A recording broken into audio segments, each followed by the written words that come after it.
Di tengah meningkatnya ketegangan di Timur Tengah, Korea Utara menawarkan bantuan untuk Iran.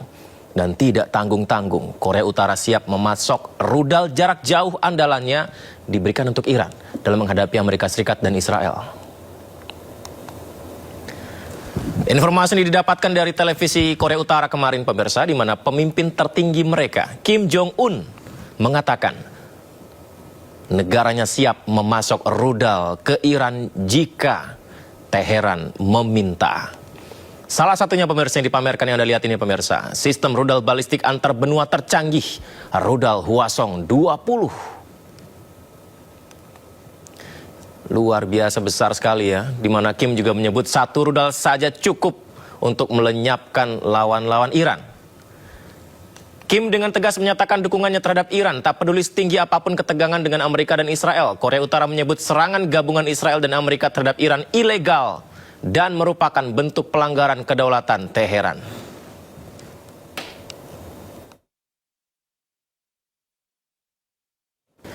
Sementara itu, pemirsa, terjadi insiden serangan ke kilang minyak dan kapal tanker Uni Emirat Arab. Ini pun akhirnya dikecam dunia, dan kecaman salah satunya datang dari negeri kita, Indonesia.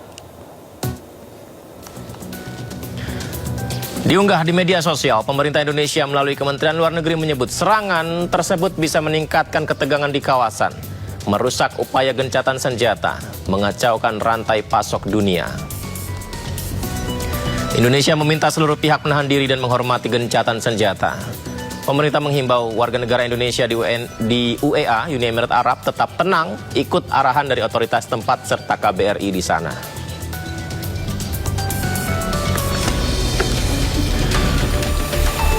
Nah, akhirnya kan publik bertanya, siapa dalang yang melakukan serangan hingga meledakkan kilang minyak Uni Emirat Arab dan juga kapal tangki Uni Emirat Arab di Selat Hormuz? Dalam unggahan media sosial, Uni Emirat Arab menuding Iran yang bertanggung jawab dalam serangan ke kapal tanker milik Uni Emirat Arab. Serangan itu disebut melanggar resolusi Dewan Keamanan PBB. Uni Emirat Arab juga menyebut aksi Garda Revolusi Iran menyandera kapal-kapal di Selat Hormuz sebagai bentuk pembajakan. Namun, pemirsa, tudingan itu dibantah Iran. Iran mengatakan sejauh ini tidak pernah ada dalam planning mereka untuk menyerang Uni Emirat Arab. Iran juga mengecam keputusan Uni Emirat Arab yang seolah bersekongkol dengan Amerika dan Israel, bahkan mengizinkan Amerika membangun pangkalan militer di sana. 24 jam terakhir, Iran gempur kapal pasukan Amerika Serikat dengan rudal di Selat Hormuz. Menteri Perang Amerika Serikat Pete Hegseth mengatakan gencatan senjata dengan Iran belum berakhir. The ceasefire is not over. Ultimately, this is a separate and distinct project, and we expected there would be some churn at the beginning, which happened, and we said we would defend aggressively, and we absolutely have. Iran knows that, and ultimately the president's going to make a decision whether anything were to escalate into a violation of a ceasefire. But certainly we would urge Iran to be prudent in the actions that they take to keep that underneath this threshold. This is about the straits. This is about freedom of navigation. This is about international waterways. This is about free flow of commerce. All the things that happened before, and only Iran is contesting. So right now the ceasefire certainly holds, but we're going to be watching very, very closely. Menteri Dalam Negeri Amerika Serikat Marco Rubio menegaskan operasi Epic Fury sudah selesai dan kini fokus Amerika Serikat adalah pembebasan Selat Hormuz. Well, that's one of the topics that needs to be discussed. I don't know about, I think you're linking it. The operation is over. Epic Fury, as the President notified Congress, we're done with that stage of it. Okay, we're now on to this project of freedom. As far as the negotiation is concerned, I think the President's been clear that part of the negotiation process has to be not just the enrichment, but what happens to this material that's buried deep somewhere that they still have access to if they ever wanted to dig it out. That has to be addressed, and that's being addressed in the negotiation. I'm not going to go further on what progress has been made on that topic because I don't want to endanger the negotiations, but suffice it to say that the President and this entire team is aware of the centrality of that question, and that will have to be addressed one way. Sementara itu, Jerman dan Portugal mendesak Iran untuk membuka blokade di Selat Hormuz. Negara-negara anggota NATO akan bertemu untuk membahas langkah kerjasama pengamanan bersama dengan Amerika Serikat. Heute natürlich auch über die Lage in der Straße von Hormuz. Mit der Seefahrernation Portugal teilen wir das Bewusstsein für die Bedeutung freier und sicherer Seewege. Die iranische Blockade dieses Seeweges der Straße von Hormuz schadet unserer Wirtschaft, sowohl in Portugal als auch in Deutschland. Wir setzen uns deshalb gemeinsam dafür ein, die Freiheit der Seewege so schnell wie möglich wiederherzustellen. Und wenn die entsprechenden Voraussetzungen gegeben sind, das wissen Sie, dann steht Deutschland bereit, sich auch militärisch für die dauerhafte Aufrechterhaltung der Freiheit der Seewege einzusetzen. Dazu ist ein erstes deutsches Schiff bereits unterwegs in das östliche Mittelmeer, wo es vorstationiert wird. Ich habe im Übrigen auch vor dem Europäischen Rat vor 10 Tagen dafür geworben, den Sanktionsdruck auf Teheran zu erhöhen, wenn die Straße von Hormuz weiter blockiert bleibt. Unsere gemeinsame Botschaft lautet, der Iran muss an den Verhandlungstisch kommen, er muss aufhören, auf Zeit zu spielen, er darf nicht länger die Region und die ganze Welt zur Geisel nehmen. Das militärische Nuklearprogramm muss endgültig und für immer beendet werden und es darf auch keine weiteren Schläge gegen Israel und unsere Partner in der Region geben. Die jüngsten Angriffe gegen zivile Infrastruktur in den Vereinigten Arabischen Emiraten habe ich in der letzten Nacht schon auf das Meski terus di bawah ancaman Amerika Serikat, Iran tetap membatasi kapal-kapal yang masuk dan keluar Selat Hormuz. Salah satunya kapal yang melintas wajib mendaftar secara online. Attention all vessels, attention all vessels, attention all vessels in Oman Sea. This is Iranian Sepah Navy.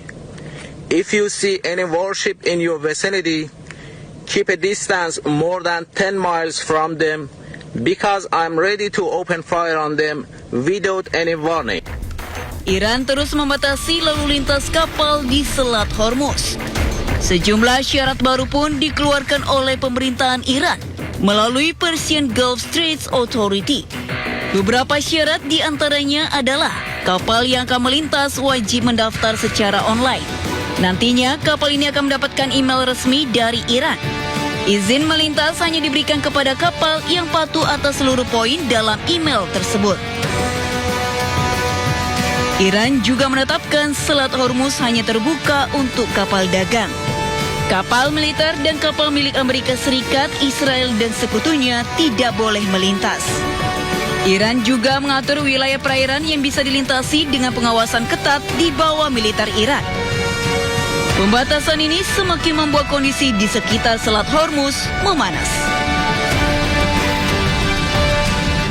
Iran kembali memperingatkan Amerika Serikat untuk tidak merebut Selat Hormuz. Iran pun dengan tegas menyebut Selat Hormuz sebagai garis merah dan tidak segan menenggelamkan kapal-kapal yang melanggar aturan di Selat Hormuz.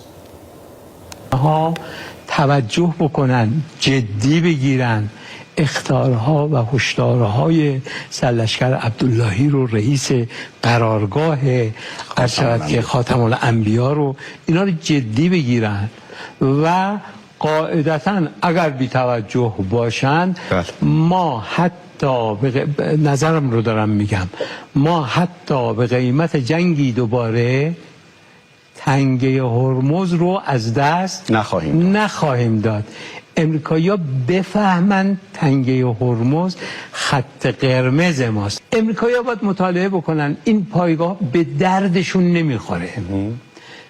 اگر نگران منطقه ان که به دروغ میگن ما با کشورهای منطقه رو امن نگه میداریم و اگر آدم بشن ما بنای جنگ با اونها رو نداریم کما اینکه تا حال نداشتیم در ارشد که 47 سال گذشته و اینها اونها هم منطقی باید برسن به این نتیجه که جمع کردن پایگاه ها براشون مقرون به صرفه تر است تا تجهیز دوباره، بازسازی دوباره، سلاح آوردن دوباره و امکانات دوباره. بهترین راه برای امریکا این هست که خودش رو بکشه کنار از این جنگ. حالا اعلام شکست نمیخواد بکنه، فلان نمیخواد بکنه، اینها اعلام کنه کار تمام شد. دقیقاً. مردم دنیا خودشون نتیجه گیری هاشون رو میکنن. ما نه خواهان توقف صادرات نفت از منطقه هستیم، نه خواهان توقف تجارت در این منطقه هستیم که برخی از تجارت ها مثل کود شیمیایی، پتروشیمی ها، غیره ذالک و اینا تقریبا کل دنیا